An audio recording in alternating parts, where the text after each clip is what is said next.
गुजरात विधानसभा चुनाव में बीजेपी की रिकॉर्ड तोड़ जीत, 156 सीटों पर ऐतिहासिक विजय। गुजरात में बम्पर जीत में बीजेपी का वोट शेयर बढ़कर हुआ करीब 53%, राज्य में पार्टी का अब तक का सबसे बड़ा प्रदर्शन। घाटलोटिया सीट से जीते मुख्यमंत्री भूपेंद्र पटेल 1,92,000 से अधिक वोटों से रिकॉर्ड जीत, करीब 83% मिले मत। 12 दिसंबर को गांधीनगर में दोबारा मुख्यमंत्री पद की शपथ लेंगे भूपेंद्र पटेल। सीएम पीएम मोदी और गृह मंत्री अमित शाह भी होंगे शामिल। गुजरात में बम्पर जीत के बाद दिल्ली में बीजेपी मुख्यालय में कार्यकर्ताओं का लगा भारी जमावड़ा। पीएम मोदी, पार्टी अध्यक्ष नड्डा, गृह मंत्री अमित शाह और रक्षा मंत्री राजनाथ सिंह थे मौजूद। बीजेपी कार्यकर्ताओं को पीएम मोदी का संबोधन, सभी को दी गुजरात में रिकॉर्ड तोड़ जीत की बधाई। और गुजरात की जनता ने तो रिकॉर्ड तोड़ने में भी रिकॉर्ड कर दिया। प्रधानमंत्री मोदी ने अपने संबोधन में कहा, माताएं, बहनें और बेटियां कमल के बटन को दबाती हैं। युवा तभी वोट देते हैं जब उन्हें भरोसा होता है, जब उन्हें सरकार का काम प्रत्यक्ष नजर आता है। संबोधन से पहले पीएम मोदी का ट्वीट लिखा, हमारे सभी कार्यकर्ता हैं चैंपियन, आपकी मेहनत के बिना ऐतिहासिक जीत नहीं थी मुमकिन। बीजेपी मुख्यालय में पार्टी अध्यक्ष जेपी नड्डा का भी संबोधन, कहा, आजाद भारत में पीएम मोदी के नेतृत्व में मिली सबसे बड़ी जीत, विकासवाद से मिली विजय। कांग्रेस और आम आदमी पार्टी पर नड्डा का प्रहार, कहा, कांग्रेस के वंशवाद को गुजरात ने नकारा, आपकी राजनीति नकारात्मक। गुजरात में कांग्रेस के खाते में गई सिर्फ 17 सीटें, आम आदमी पार्टी की सिर्फ 5 सीटों पर जीत। आम आदमी पार्टी के सीएम उम्मीदवार भी खंबालिया से हारे चुनाव, बीजेपी के कैंडिडेट ने दी मात। आपके गुजरात अध्यक्ष गोपाल इटालिया को भी निराशा, कतारगाम सीट पर बीजेपी के विनोद भाई मोरदरिया ने 64,627 वोटों के अंतर से हराया। गुजरात में बीजेपी की ऐतिहासिक जीत पर कई शहर में जश्न, गांधीनगर से दिल्ली तक झूमे कार्यकर्ता। गांधीनगर में बम्पर जीत का जोरदार जश्न, कार्यकर्ताओं ने खेली होली और छोड़े पटाखे। दिल्ली के बीजेपी मुख्यालय में भी जश्न में झूमे कार्यकर्ता, मौजूद थे सैकड़ों समर्थक। घाटलोटिया सीट पर भूपेंद्र पटेल की रिकॉर्ड जीत का अहमदाबाद में जोरदार जश्न, सीएम ने जनता का जताया आभार। गुजरात में प्रचंड जीत पर पीएम मोदी के संसदीय क्षेत्र वाराणसी में भी जश्न, जिला मंत्री शिवानंद राय की अगुवाई में दर्जनों कार्यकर्ताओं ने एक दूसरे को खिलाई मिठाई। शिमला में आज कांग्रेस विधायक की बैठक, पार्टी पर्यवेक्षकों भूपेश बघेल और भूपेंद्र हुड्डा की रहेगी मौजूदगी। विधायक दल का नेता चुनने के लिए बैठक में पारित किया जाएगा प्रस्ताव, कांग्रेस अध्यक्ष को इसके लिए किया जाएगा अधिकृत। कांग्रेस नेता राजीव शुक्ला का बयान, कांग्रेस में कोई गुटबाजी नहीं, हिमाचल में मुख्यमंत्री कौन होगा ये कांग्रेस अध्यक्ष तय करेंगे। कांग्रेस अध्यक्ष मल्लिकार्जुन खड़गे का बयान, पर्यवेक्षकों और प्रभारी सचिव जा रहे हैं हिमाचल प्रदेश, विधायकों की बैठक कब बुलानी है, राज्यपाल से कब मिलना है ये पर्यवेक्षक तय करेंगे।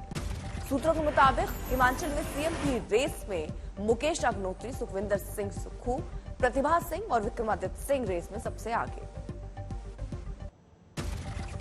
हिमाचल प्रदेश में कांग्रेस ने पलटी बाजी, 68 में से 40 सीटों पर जमाया कब्जा, बनेगी सरकार।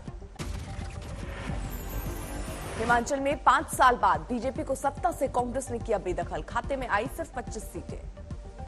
हिमाचल में कांग्रेस को मिले 43.9% वोट, बीजेपी के हिस्से 43% मत। हिमाचल प्रदेश में आम आदमी पार्टी का नहीं खुला खाता, मिले सिर्फ 1.1% वोट। सरकार बनने तक कांग्रेस विधायकों की रहेगी कड़ी निगरानी, कांग्रेस को सता रहा है ऑपरेशन लोटस का डर। हिमाचल में कांग्रेस की वापसी पर राहुल गांधी का ट्वीट लिखा, कार्यकर्ताओं को दिल से धन्यवाद, जल्द से जल्द निभाएंगे जनता को किया गया हर वादा। खड़गे ने हिमाचल के लोगों का किया शुक्रिया, कार्यकर्ताओं और नेताओं को दी बधाई। हिमाचल में जीत पर प्रियंका गांधी ने भी धन्यवाद दिया जनता को, कहा ये हिमाचल की जनता के मुद्दों और उन्नति के संकल्प की जीत। हिमाचल में बीजेपी की हार पर पश्चिम बंगाल की सीएम ममता बनर्जी ने ली चुटकी, कहा अच्छा हुआ। हिमाचल में बीजेपी की हार के बावजूद पीएम मोदी ने किया वादा, कहा राज्य के विकास के लिए केंद्र हमेशा रहेगा प्रतिबद्ध। हिमाचल में दलित समुदाय की दूसरी सबसे बड़ी आबादी, लेकिन अब तक हिमाचल में नहीं बना दलित सीएम। ब्राह्मण ठाकुर का इस पद पर रहा वर्चस्व।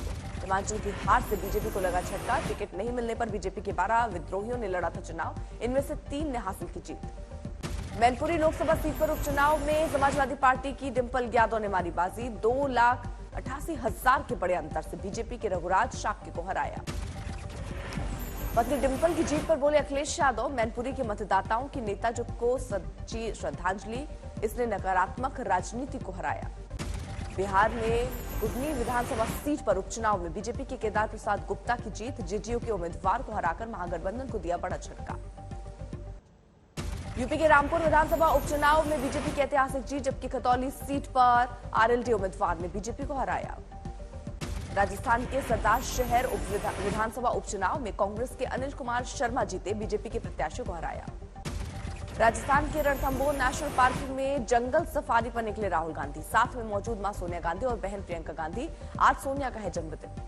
सोनिया गांधी का जन्मदिन आज। 76 साल की हुई सोनिया। राजस्थान पहुंची सोनिया गांधी आज बेटे राहुल गांधी के साथ भारत जोड़ो यात्रा से जुड़ सकती है। सूत्रों के मुताबिक सोनिया गांधी से मुलाकात कर सकते हैं सीएम अशोक गहलोत और राजस्थान कांग्रेस अध्यक्ष गोविंद सिंह डोटासरा।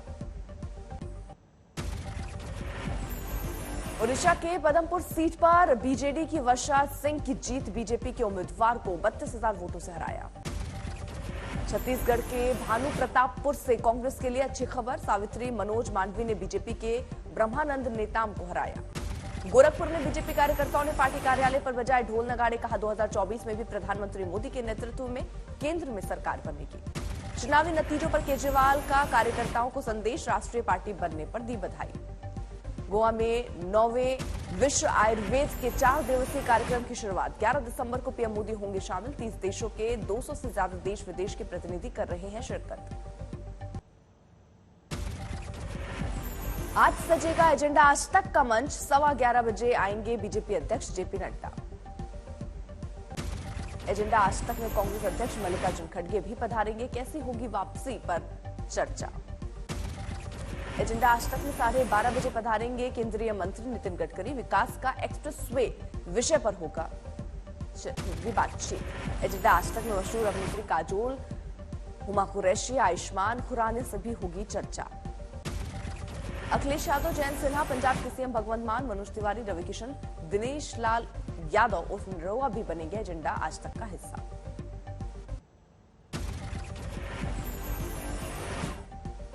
तूफान मैंडूस ने पकड़ी रफ्तार, तमिलनाडु, पुदुचेरी, आंध्र प्रदेश में चेतावनी जारी। मैंडूस तूफान के दौरान तेज हवाओं की रफ्तार 70 किलोमीटर के करीब। तमिलनाडु और पुदुचेरी के कुछ स्कूल कॉलेज आज तूफान की वजह से बंद। सूरत में 7 साल की लड़की की रेप के बाद हत्या का मुद्दा गरमाया, लोगों ने किया प्रदर्शन। लखनऊ के हुसैनगंज इलाके में एक होटल में लगी आग, 2 लोग गंभीर रूप से घायल। टीटागढ़ में बम धमाके में 3 बच्चे घायल, अचानक फटा बम।